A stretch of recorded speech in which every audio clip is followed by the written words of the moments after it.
Geboy, weather rates certified 11 years in a row.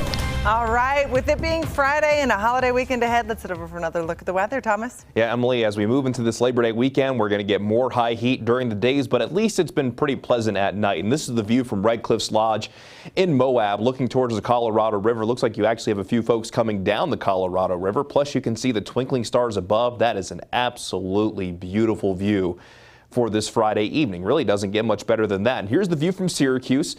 And I wanted to point this out because the moon is actually quite bright. That's not the sun. That's actually the moon looking into the western sky.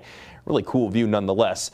In Logan, we're sitting at 68 degrees. It's 77 degrees in Ogden, cooling off quite nicely. In Park City, very comfortable 65 degrees. We're at 75 in Provo and still 98 degrees in St. George, while we're around 80 degrees in Salt Lake City. So after a daytime high, basically near and above records for most locations, we'll see those overnight lows dropping to, I'd say, comfortable levels, very similar to what we had last night, lower 70s along the Wasatch Front.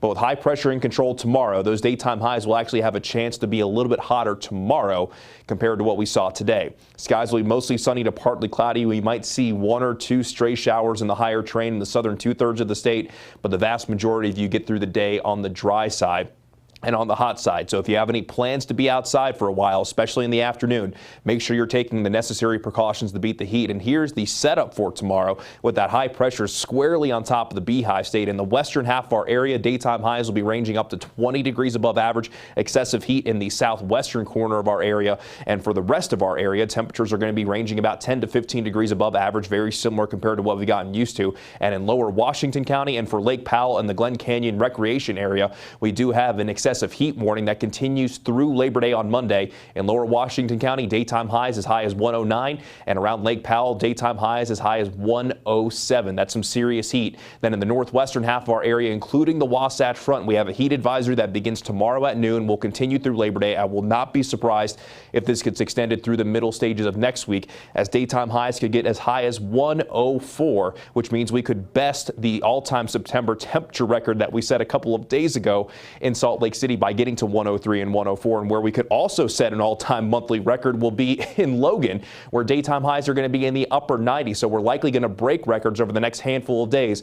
But if you look towards next Thursday, there might finally be some relief in sight. But not only is Logan going to be feeling the heat, but in Park City, daytime highs in the upper 80s to around 90 degrees.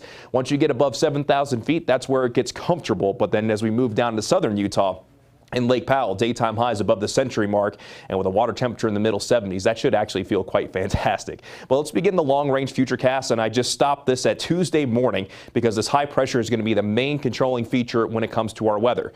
But we've been talking about this most of the week. As we go from the second half into next week, that high pressure starts to move away to the east, a low pressure approaches from the west, cooler temperatures should start to move in, and then we'll also potentially be talking about some moisture moving back in. Keep your fingers crossed there, and hopefully models continue to be optimistic on that front. As for St. George, daytime highs at and above 106 all the way through Wednesday before temperatures start to ease back down going into Thursday and Friday, and even a slight chance by Friday. Along the Wasatch Front, daytime highs likely going to continue to break records all the way through the middle stages of next week. Overnight lows low to mid 70s, but more seasonal weather and a slight chance does arrive by Friday. Now it's time for the Beehive Blitz.